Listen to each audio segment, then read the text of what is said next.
자, 오늘 우리에게 주신 하나님의 말씀은 에스겔 말씀입니다. 47장 6절에서부터 9절 말씀이고, 설교 제목은 6월의 역사와 인물들로부터 배우는 열정의 신앙입니다. 에스겔 47장 6절, 그가 내게 이르시되 인자야 내가 이것을 보았느냐 하시고 나를 인도하여 강가로 돌아가게 하시기로, 내가 돌아가니 강 좌우편에 나무가 힘이 많더라. 그가 내게 이르시되 이 물이 동쪽으로 향하여 흘러 아라바로 내려가서 바다에 이르리니 이 흘러내리는 물로 그 바다의 물이 되살아 나리라. 자, 구절을 합독합니다. 시작. 이 강물이 이르는 곳마다 번성하는 모든 생물이 살고 또 고기가 힘이 많으리니 이 물이 흘러 들어가므로 바닷물이 되살아 나겠고 이 강이 이르는 각처에 모든 것이 살 것이며. 살아계신 하나님의 말씀입니다. 오늘 저는 여러분과 더불어 가지고 6월 달에 있었던 역사적인 사건들, 그리고 역사적인 인물들, 그들이 가졌던 어떤 열정이 있습니다. 이 세상을 움직일 만한 그런 열정이 있었기 때문에 역사에 남는 것이죠. 그런 열정들이 무엇이었는가 한번 살펴보고, 그러면 결론적으로 성경은 우리로 하여금 어떤 열정을 가지고 이 땅을 살아가야 한다라고 말하는지 그 성경 말씀을 마지막 살펴보면서 설교를 이렇게 종합하려고 합니다. 오늘이 몇 월 며칠입니까? 6월 25일. 뭐가 생각납니까? 6.25 전쟁이 생각나죠. 우리가 어렸을 때는 6.25 사변이라고 했는데 요즘에는 6.25 전쟁이라고 그러더라고요. 동족 상잔입니다. 동족끼리 죽이고 살리고 했던, 인류 역사상 이렇게 치열했던 전투는 없었다고 그래요. 대량 학살이 되고 아주 힘들었던 그런 시기를 우리가 3년간 보냈습니다. 우리 같은 젊은 세대들은 6.25를 직접 겪지 않았기 때문에 이제 영화를 본다든지 뭐 소설을 읽는다든지 그런 간접 경험을 통해서 6.25를 체험할 수밖에 없습니다. 제가 본 6.25 관련 전쟁 영화 중에서 가장 인상 깊게 봤던 영화는 1990년도에 나왔던 남부군이라는 영화입니다. 뭐 여러분들 보신 분도 있을 거예요. 한국에서 국민 배우라고 하는 안성기 씨의 대표적인 작품이 남부군이죠. 그 남부군을 보면은 이태라고 하는 종군 기자가 있었는데, 그 사람이 실제로 자기가 겪었던, 빨치산에 들어가가지고 겪었던 것을 자전적 소설로 출판을 했는데, 그 책을 가지고 이제 그 책 내용을 가지고 영화를 만든 것입니다. 그래서 빨치산이 등장을 하는데, 빨치산이라는 용어는 사실 이제 그 나폴레옹이 러시아를 침공했을 때, 그때 이제 러시아가 이제 그 게릴라전을 했던 사람들을 이제 보통 빨치산이라고 이야기하고, 그때부터 유래가 시작되지만, 한국에서 빨치산 하면은 6.25 전쟁을 전후해가지고, 이제 그 북한군의 패잔병들이 생겼는데, 그 패잔병들이 남한에 있었던 일부 북한을 동조하는 세력들과 함께 지리산에 들어가가지고, 그 용병대를 이제 구성해서 전쟁을 했던, 이렇게 싸움을 했던 그런 사람들을 이제 보통 빨치산이라고 하죠. 저는 이제 그 영화를 보면서 크게 두 가지를 이렇게 아주 느꼈습니다. 첫째는 이제 깜짝 놀란 게, 그 영화가 한국 역사상 가장 많은 인력을 동원해서 만든 영화라 합니다. 엑스트라가 무려 3만 명이 동원됐습니다. 여러분 믿어지세요? 3만 명을 동원해가지고 영화를 만든 거예요. 그러니까 대단한, 한국 역사에 있어서 한국 영화, 이런 영화도 있었나라고 싶을 정도로 많은 인력이 동원된 영화입니다. 근데 내가 이제 그것보다 훨씬 더 놀란 것은 뭐냐면은, 그 영화를 쭉 보면서 정말 이데올로기를 향한 그 빨치산들의 열정, 이제 그 빨치산들이 자기가 믿고 있는 그 이데올로기를 향해서 목숨까지 던지는, 그걸 보면서 여러 가지를 생각하게 됐어요. 또 그들을 끌어당기는, 사람을 끌어당기는 그 이데올로기의 무서움, 그 이데올로기, 사상이라고 하는 것이죠.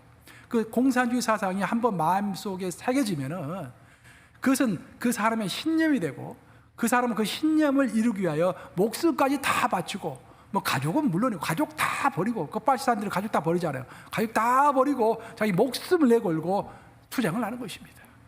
무서운 것입니다, 이데올로기가.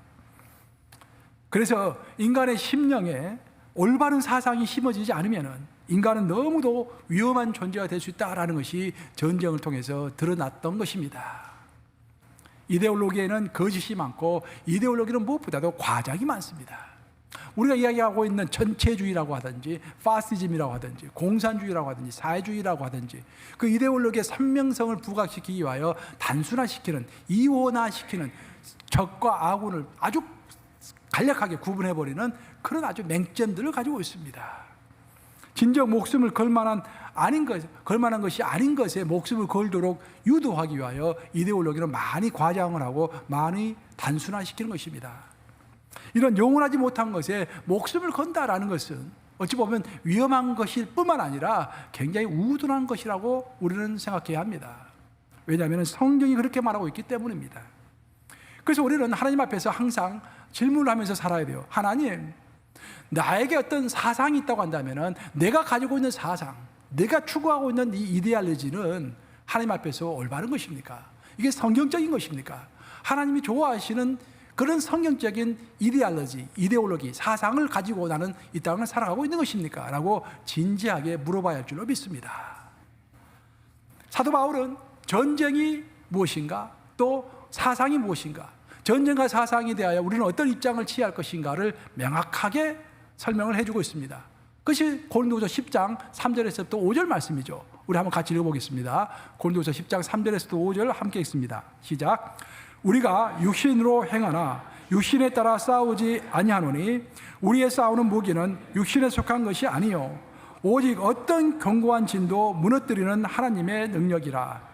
모든 이론을 무너뜨리며 하나님 아는 것을 대적하여 높아진 것을 다 무너뜨리고 모든 생각을 사로잡아 그리스도에게 복종하게 하니. 사상은 굉장히 매혹적입니다. 그래서 사람들로 하여금 사상이 아닌 것들은 하찮게 보이게 합니다.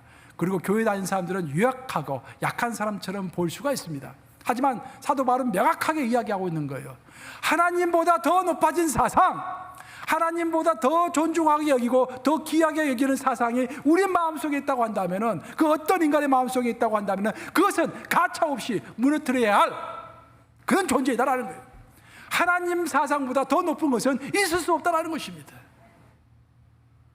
하나님의 능력이라는 것은 모든 생각, 즉 모든 사상을 다 사로잡아서 하나님을 높이지 않는 사상은 그 어떤 사상이 됐든지, 자유주의가 됐든지 자본주의가 됐든지 공산주의가 됐든지 파시즘이 됐든지 민주주의가 됐든지 그 어떤 사상도 하나님을 앞설 수는 없다는 것입니다. 모두 하나님 아래에서의 사상이라 하는 것입니다. 제가 1990년도에 그 남부군이라는 영화를 보고서 굉장히 놀랐다고 한다면, 그로부터 26년이 흐른 2016년에 또 영화 한 편을 봤는데 그것도 전쟁 영화예요. 그 전쟁 영화를 통해서 굉장히 큰 감명을 받았습니다. 이번에 제가 큰 감명을 받았어요. 2016년에 지저스라는 영화의 주연을 했던, 그 예수의 역할을 했던 멜 깁슨 알죠? 멜 깁슨이 이제 그 감독을 해가지고 영화 한 편을 만들었는데 그 영화가 헥서 리치는 이제 그 지명 이름입니다. 헥서 리치라는 그 영화를 만들었어요. 그 배경을 보면 2차 대전 때 이제 일본군이 수세에 몰리고 연합군이 일본 오키나와에 상륙을 합니다. 그래서 일본군이 마지막 자기 나라를 지키는 그런 입장이에요. 그리고 연합군은 일본군을 반드시 무찔러 가지고 전쟁을 끝내야 할 입장이고, 그래서 치열한 전투가 벌어졌는데 이제 그것이 배경이 돼 가지고 영화가 만들어진 거예요. 그 영화를 보면은 데스몬드 도스라고 하는 주인공이 나옵니다. 데스몬드 도스는 미국의 시골에서 사는 청년이었는데 징집이 됩니다. 그래서 이제 군인이 되는데 그런 자기 종교를 가지고 있었어요. 그 자기 종교적, 자기의 그 어떤 신앙적 신념을 지키기 위하여 총을 들지 않습니다.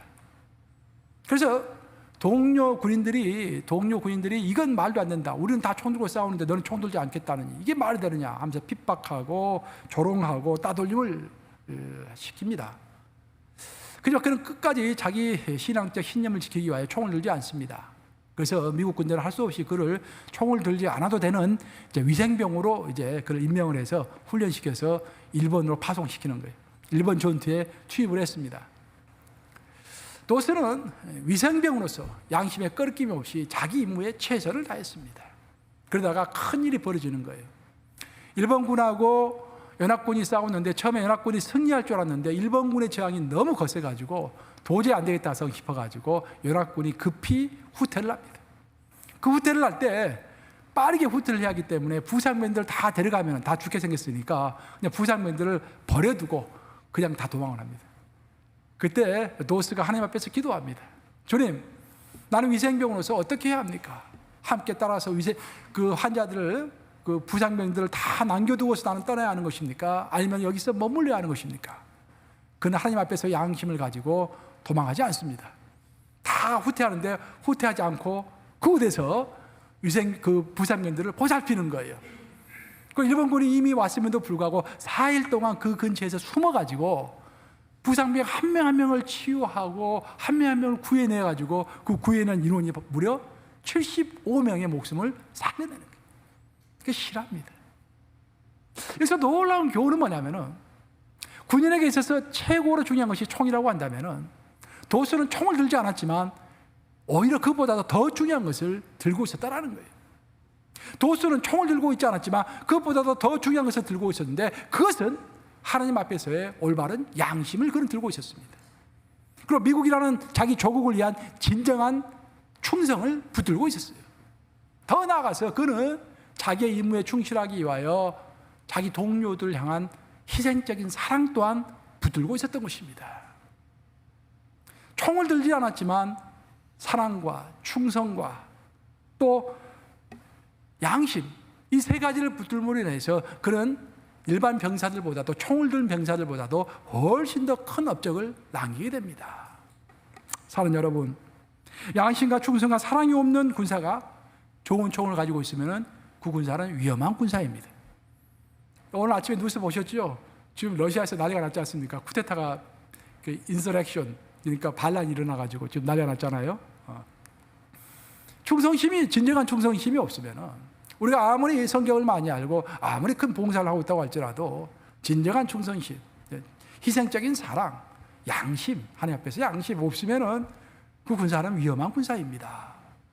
오히려 총을 들지 않았다고 할지라도 우리가 양심과 사랑과 또 충성을 들고 있다고 한다면 그 병사는 어떤 식으로든지 결국에는 나라와 군대에 기여를 하게 되는 것입니다.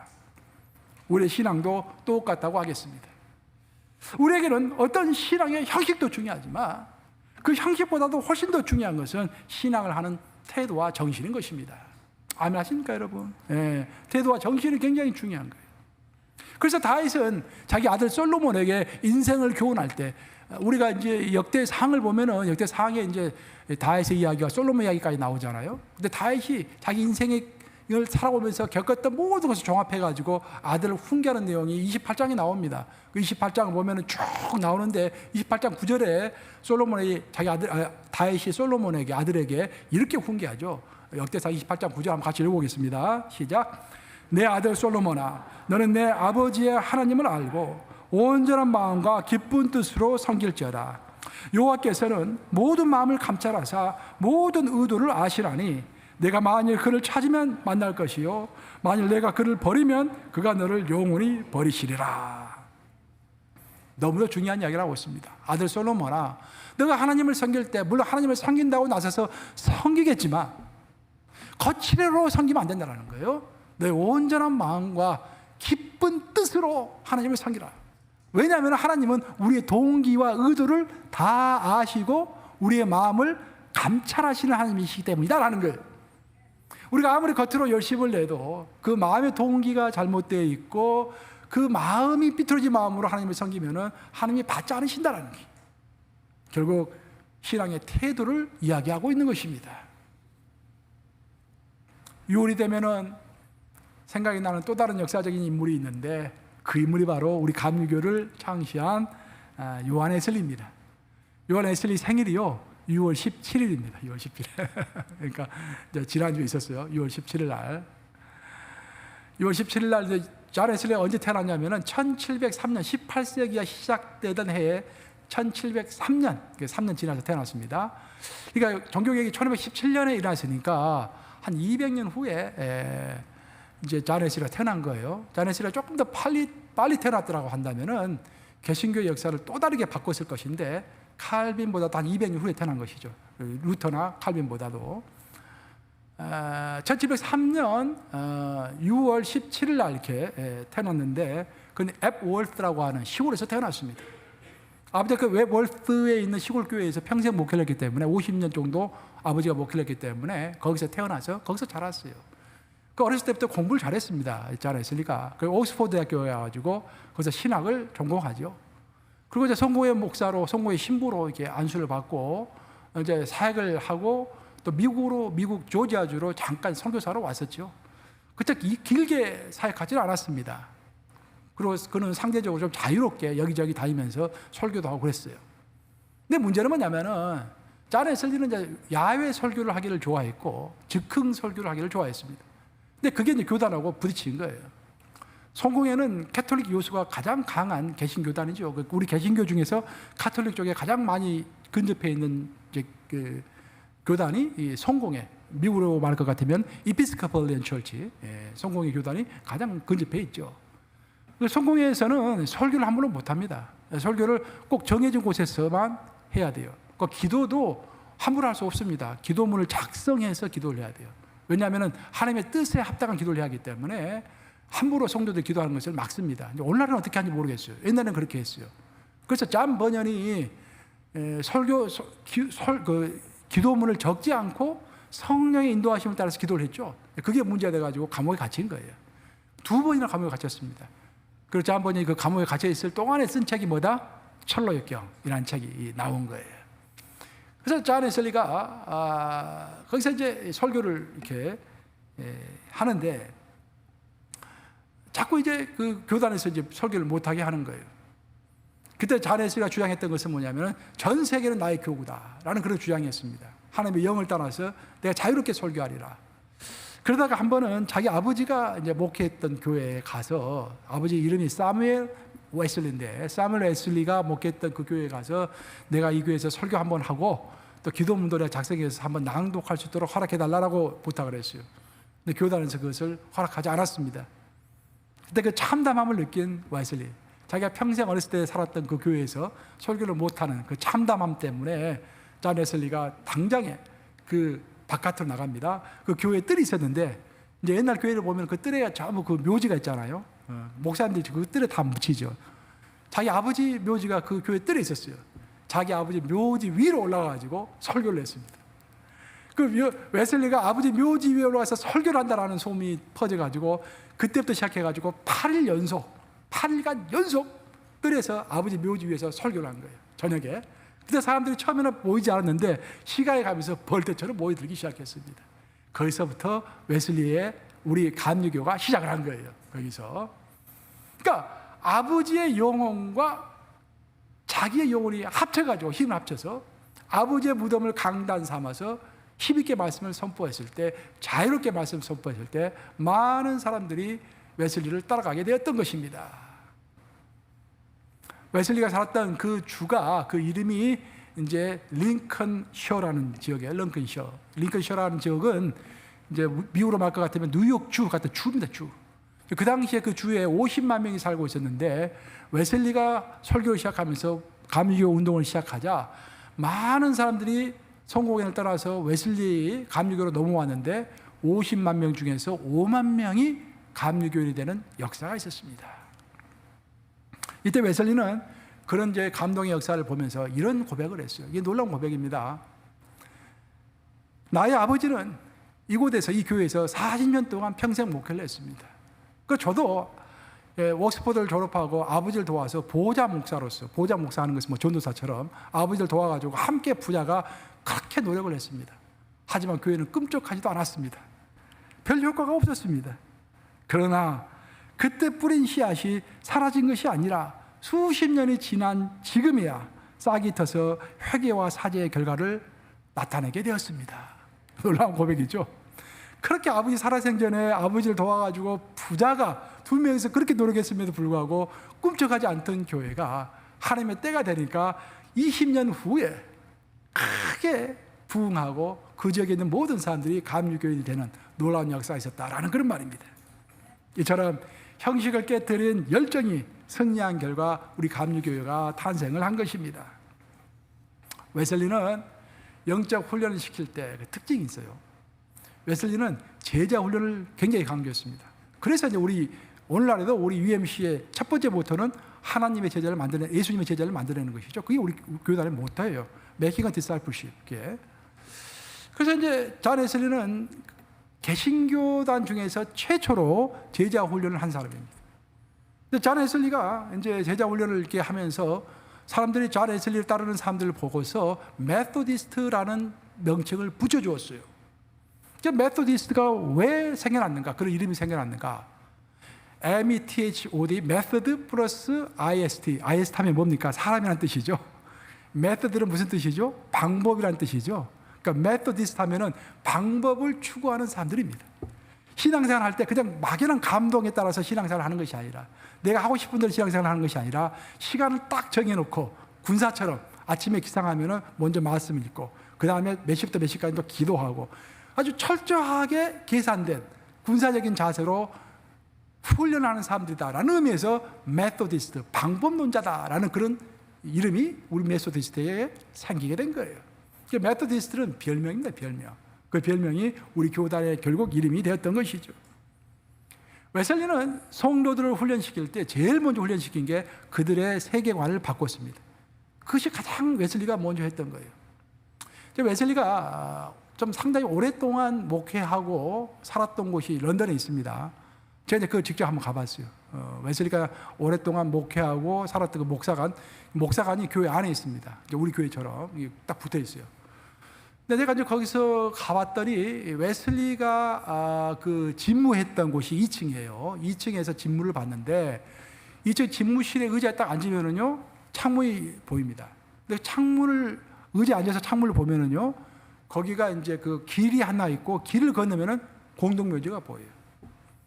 근데 그 공동묘지 중에서도 어떤 유독 웨슬리가 자기가 의자에 앉으면은 그 하나의 묘지가 뚜렷하게 보이는데 그 묘지가 누구의 묘지냐면은 웨슬리가 평생 자기가 가장 존경하고 가장 사랑하고 했던 그 사람의 묘지인데 누굴까요?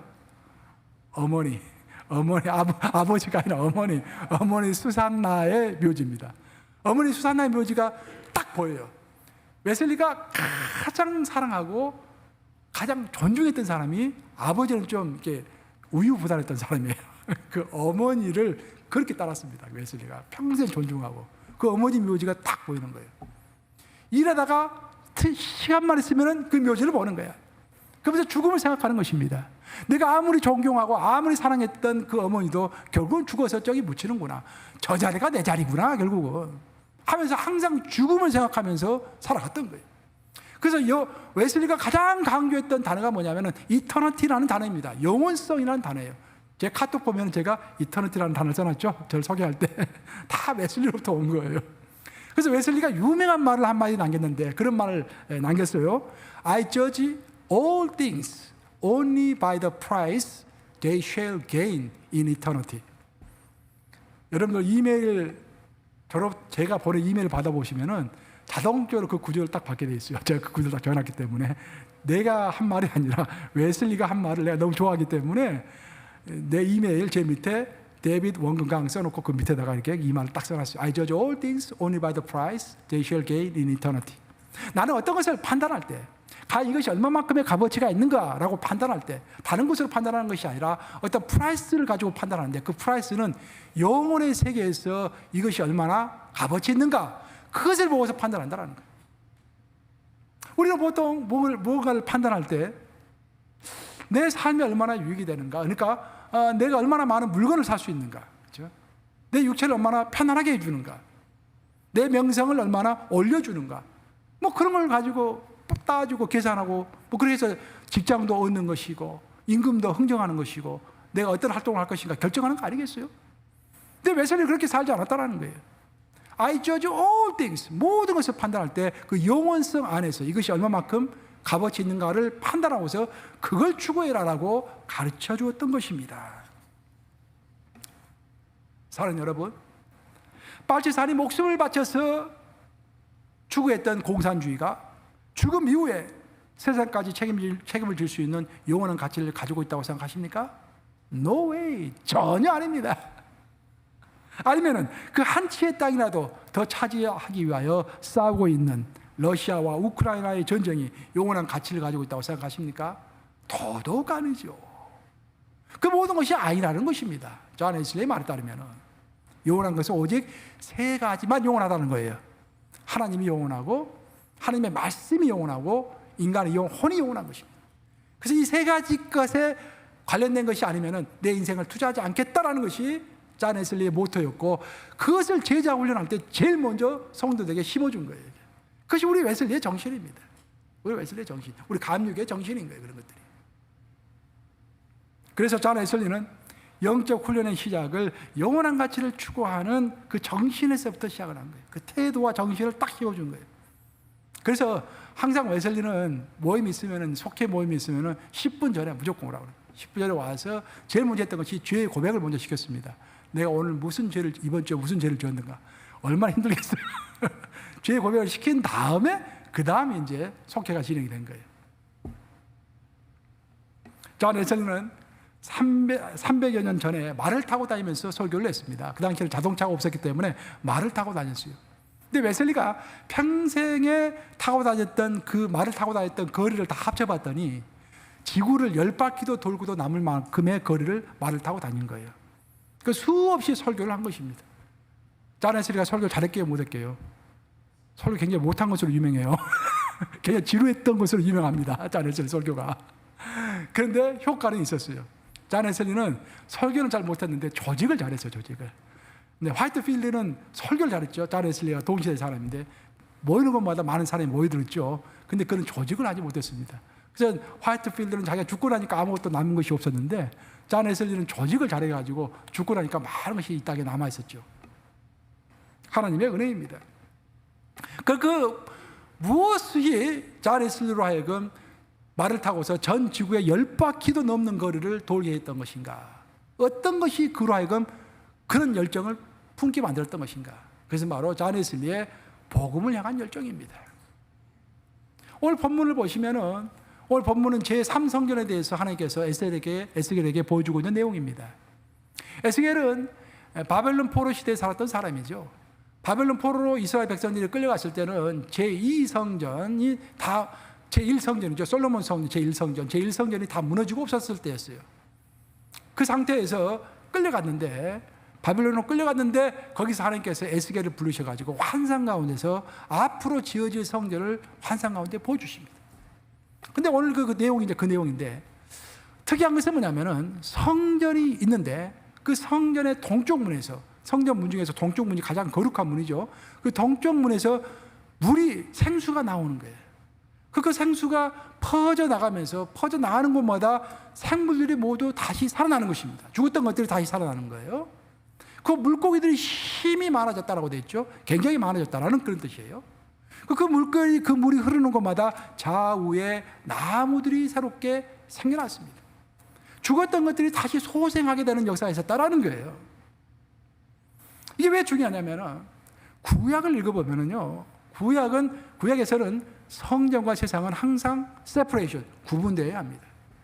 구약에서 말하는 거룩이라는 단어는요, 우리 영어로는 홀리네스라고 이야기하지만 구약이 말하는 거룩은 세퍼레이션입니다. 세퍼레이션이 거룩입니다. 세상과 분리되는 것이 거룩이라는 거예요. 그런 식으로 하나님은 항상 구약에서 말씀하셨는데 에스겔에게 전혀 다른 것을 보여주시는 거예요. 성전이 있고 세상이 있다고 한다면은, 물론 성전이 있고 세상은 구분되어 있지만 그 가운데 물이 있는 것입니다. 성전에서 흘러나오는 물이 세상으로 흘러가면서 성전과 세상을 연결시키고 있는 거예요. 그 물을 통해서 성전에 있는 파워가 세상으로 뻗어나가는 것입니다. 그 모든 것을 살리는 그 물은 무엇일까요? 그것이 바로 복음이라는 거예요. 복음. 설교를 제대로 듣고 계시는군요. 할렐루야. 복음이라는 거예요. 복음이 흘러가는 곳마다 생명체가 살아나고 생명이 소생한다는 거예요. 이게 왜 중요하냐면은, 우리는 복음을 전하면서도 안달을 합니다. 내가 이 복음을 전했으면 이 사람이 복음을 받아들여야 할 텐데 받아들였을까? 한번 전하고 끝나는 것이지 아무 효과가 없을 거야. 그렇게 우리는 낙담을 합니다. 그러니까 낙담할 필요가 전혀 없다라는 거예요. 성경을 읽어보면은요, 복음을 선포하는 것은 우리의 책임이지만 복음이 열매를 맺는 것은 누구의 책임입니까? 성령의 책임인 거예요. 우리 책임이 아닌 거예요. 성경을 자세히 읽어봐요. 우리에게 복음을 선포하라고 되어 있지, 복음 있는 사람을 반드시 영접하게 만들어라, 그런 말 있습니까? 없습니다. 우리는 복음을 선포하기만 하면 되는 거예요. 성전에서 물을 흘러 보내기만 하면 되는 것입니다. 그 물이, 그 복음이 스스로의 생명력이 있어가지고 가는 곳마다 생명체를 살린다라는 거예요. 걱정 없이 우리는 선포만 하면 되는 것입니다. 복음의 특징에 대해서 오늘 본문에서 그렇게 얘기하고 있죠. 에스겔 47장 8절 한번 같이 읽어보겠습니다. 시작. 그가 내게 이르시되 이 물이 동쪽으로 향하여 흘러 아라바로 내려가서 바다에 이르리니 이 흘러내리는 물로 그 바다의 물이 되살아나리라. 여기 두 가지 물이 이제 소개가 되고 있습니다. 하나의 물은 흘러내리는 물이고 하나는 아라바의 이제 물이죠. 아라바의 물은 짠물입니다. 바닷물입니다. 뭐 성전에서 흘러내리는 물은 생수입니다. 그럼 여러분들 생각해 보세요. 바다는 훨씬 큽니다. 그 훨씬 짠 바다에다가 조그만 생수를 한 바가지 집어 넣으면은 이 생수는 어떻게 됩니까? 짠물로 변해버리죠. 예. 그런데 이 본문을 보시면은 정반대 현상이 벌어지고 있습니다. 큰 바다가 있어요. 짠 바다입니다. 짠물입니다. 그 짠물에 성전에서 흘러나오는 조그만 물이 흘러 들어가면은 오히려 그 바닷물이 민물로 바뀐다라는 것입니다. 그것이 복음의 능력이라는 거예요. 그래서 우리는 복음의 능력이 있기 때문에 걱정할 거 없이 선포만 하면 되는 것입니다. 복음이 흘러가기만 하면 되는 것입니다. 우리는 통로만 더해야 할 줄로 믿습니다. 이로써 오늘 저는 설교를 통해서 세 가지 열정을 이야기했죠. 첫 번째는 빨치산들이 가지고 있었던 이데올로기, 이데올로기, 사상에 관한 열정. 그리고 데스몬드 도스가 가지고 있었던 자기 신앙적 신념을 향한 열정. 세 번째, 존 웨슬리의 복음을 향한 열정. 원래 설교는 여기서 딱 끝나요, 이제. 근데 가만 생각해 보니까 6월달에 생각해 보니까 또 역사적인 사건이 하나 더 있었어요. 이제 그걸 언급하고 내가 설교를 마무리하고자 합니다. 역사의 그 일람표를 쭉 보시면, 역사 도표 있잖아요. 쭉 보면은요, 6월달 난을 보시면은 굉장히 큰 일이 하나 있었습니다.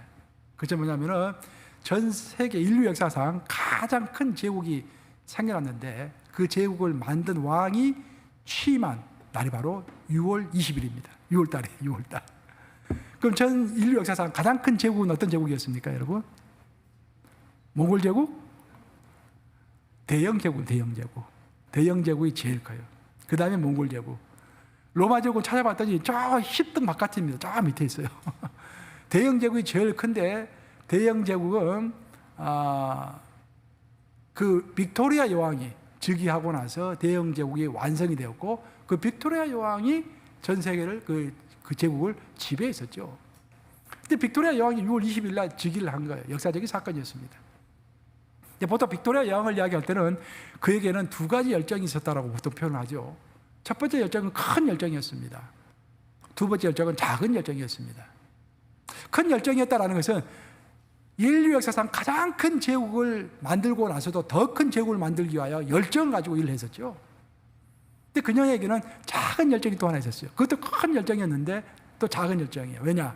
큰 제국이 아니라 한 인간을 향한 열정이 있었기 때문에. 그 한 인간이 누구겠습니까? 그 남편을 향한 열정이 있었다는 거예요. 빅토리아 여왕이. 영국에 가면은, 런던에 가면은 하이드 파크가 있습니다. 하이드 파크. 하이드 파크가 이제 한 60만 평 정도 돼요. 런던에서 제일 큰 파크입니다. 근데 거기 가봤더니 그 앞에 큰 동상이 하나 있어요. 그 동상을 보니까 이게 누구 동상인가라고 물어봤더니 그게 바로 알버트 동상이라는 거예요. 그 알버트가 누구냐라고 물어봤더니 바로 그 여왕의, 빅토리아 여왕의 남편이라고 합니다. 저는 이제 롱아일랜드 와가지고도 이 롱아일랜드의 그 하이드 파크가 있는 걸 보고 제가 놀랐어요, 제가. 그러니까 누 하이드 파크가 있더라고요. 누 하이드 파크. 그 하이드 파크 이제 영국 하이드 파크를 이제 누자를 붙여가지고 누 하이드 파크라고 하는 거예요, 롱아일랜드에서는. 근데 이제 그 알버트 공이 나이 20살에 이제 그 빅토리아 여왕하고 결혼한 거야. 근데 안타깝게도 나이 48세가 됐을 때 요절하죠. 빨리 죽습니다. 근데 그 짧은 사이에 결혼 생활을 하면서 여왕을 통해서 무려 9명의 자식을 낳았습니다. 근데 이것이 이제 큰 문제가 된 거야. 왜냐하면 그 당시 영국은 자기 나라의 영토의 100배도 넘는 큰 제국을 다스려야 했기 때문에 국왕은 수시로 사인하고 수시로 국사를 논의해야 하는데 항상 여왕이 배가 불러 있는 거야. 그 임신하고 있으면은 그냥 신경질적이 돼가지고 신하들이 뭐 말하면 자꾸 화를 냅니다. 신하들이 무서웠어요. 여왕이 임신한 상태에 있는 여왕이 무서웠다고 그래요. 그래서 이 신하들이 모여가지고 우리 여왕이 이렇게 임신 자주 하면 안 되는데 계속 배가 불렀으니까 9명을 낳기 위해서 얼마나 힘들었겠습니까? 그럼에도 불구하고 그녀는 끊임없이 애를 낳았습니다. 왜 그랬을까요? 남편을 사랑했기 때문이에요. 그 남편을 사랑했을 뿐만 아니라 존중했다고 그래요. 그래서 빅토리아 여왕은 그 당시로서는 전 세계에서 가장 큰 땅을 가지고 있었고 또 가장 큰 부를 가지고 있었고 가장 큰 명예를 가지고 있었음에도 불구하고 자기 남편을 부를 때는 그냥 부르지 않고 오 나의 왕이시여, 오 마이 로드라고 불렀대요. 야, 그런 역사가 우리 전승현 권사님 집에서도 있기를 우리 주님의 이름으로 축원합니다. 딱 보니까 전승현 권사 보이네. 그 정도는 좀 이게 불리하지 않겠어요, 집에서? 오 나의 주인이시, 오 나의 왕이시여. 그 한 남자의 전 세계에서 가장 큰 제국을 다스리는 그 왕이 한 남자에 대한 열정을 가지고 있었던 것입니다. 이것도 참 특이한 열정입니다. 이제 말씀 마무리합니다. 오늘 저는 6월의 인물, 6월의 역사를 통해서 4가지 열정을 살펴보았습니다. 첫 번째 열정은 빨치산들이 가지고 있었던 이데올로지에 관한 열정, 그리고 도스가 가지고 있었던 신앙적 신념을 지키고자 했던 열정, 잔 웨슬리가 가지고 있었던 복음을 향한 열정, 그리고 마지막으로 빅토리아 여왕이 가지고 있었던 그 한 사람을 향한, 남편을 향한 열정, 그 사랑의 열정이죠. 이 4가지를 살펴보았어요. 그럼 여기서 우리 결론을 맺어보십시다. 그럼 성경은 우리로 하여금 한 번 사는 인생을 살아갈 때 어떤 열정을 가지고 살아가라고 이야기하고 있는가? 그게 중요하지 않겠습니까? 근데 성경은 너무도 명확하게 이야기합니다. 우리 모두에게 열정을 가지고 살아고 이야기하면, 도전하면서 그 열정은 딱 하나만 열정을 가져야 한다고 말하고 있어요. 그 열정은 하나님의 존재에 관한 열정입니다. 다시 산전수전 다 겪었잖아요. 그러고 나서 마지막 하나님 앞에서 고백을 합니다. 그 고백의 그 핵심되는 내용이 시편 39편 3절에서부터 7절까지인데 한번 같이 읽어보겠습니다. 시작. 내 마음이 내 속에서 뜨거워서 작은 소리로 읊조릴 때 불이 붙으니 나의 혀로 말하기를 여호와여 나의 종말과 연한이 언제까지인지 알게 하사 내가 나의 연약함을 알게 하소서. 진실로 각 사람은 그림자같이 다니고 헛된 일로 소란하며 재물을 쌓으나 누가 거둘는지 알지 못하나이다. 주여 이제 내가 무엇을 바라리요 나의 소망은 주께 있나이다. 다윗이 승승장구하면서 살았을 때는 좋았는데 나중에 그 집안에 칼이 떠나질 않았죠. 다윗은 밧세바를 범한 이후부터 죽는 그 순간까지 그 집에 칼이 떠나지 않았고 굉장히 힘들었습니다. 그래서 다윗이 겸손해진 거예요. 그 겸손한 마음을 가지고 하나님 앞에 고백을 합니다. 주여 나로 하여금 내가 언제 죽는지 알게 하여 주시옵소서. 내 인생이 바람과도 같이 짧다라는 것을 깨닫게 하여 주시옵소서. 그래서 항상 겸손하게 하여 주시옵소서. 내가 지금 많은 부를 가지고 있다고 할지라도 내가 당장 죽어서 내가 평생 쌓아놓았던, 힘들게 쌓아놨던 이 재산이 다른 사람들이 누리는 재산이 될 줄도 모르겠습니다. 그런 것들을 미리 깨달아 알게 하여 주시옵소서 라고 고백하면서 마지막에 어떻게 정리를 하냐면은 주여 나에게는 소원이 있다고 한다면은, 나에게 열망이 있다고 한다면은 그것은 다름 아닌 바로 여호와 하나님 한 분이십니다 라고 고백하고 있는 거예요. 그래서 이 고백을 이제 그 다윗이 다시 요약을 했는데 그 요약이 바로 그 유명한 시편 27편 4절, 27편 4절 같이 읽어볼까요? 같이 읽습니다. 시작. 내가 여호와께 바라는 한 가지 일 그것을 구하리니 곧 내가 내 평생에 여호와의 집에 살면서 여호와의 아름다움을 바라보며 그의 성전에서 사모하는 그것이라. 다윗이 평생 추구했던 것은 딱 한 가지라는 거예요. 한 가지. 그 한 가지 열정을 가지고 살아왔고 또 그것을 위해서 죽기까지 살기를 원했습니다. 그 한 가지는 바로 여호와 하나님을 사모하는 것, 여호와 하나님을 열정적으로 사랑하는 것, 그거 하나였다라는 거예요. 사랑하는 여러분, 6월달이 되니까 날씨가 많이 더워졌습니다. 이제 7월달이 되면 더욱더 많이 날씨가 더워지고 또 휴가를 많이 또 가겠죠. 날씨가 더워질수록 여러분의 열정도 주 안에서 더욱더 뜨거워지기를 축원합니다. 우리에게는 원띵, 오직 한 가지, 예수 그리스도, 성령 하나님, 성부 하나님, 삼위일체 하나님에 관한 열정만 있으시기를 우리 주님의 이름으로 축원합니다. 기도하시겠습니다. 좋으신 아버지, 우리 인생을 살아가면서 어디에다가 나의 열정을 쏟아야 합니까? 가르쳐 주셔서 감사합니다. 나에게는 오직 원띵 하나만이 있을 것입니다.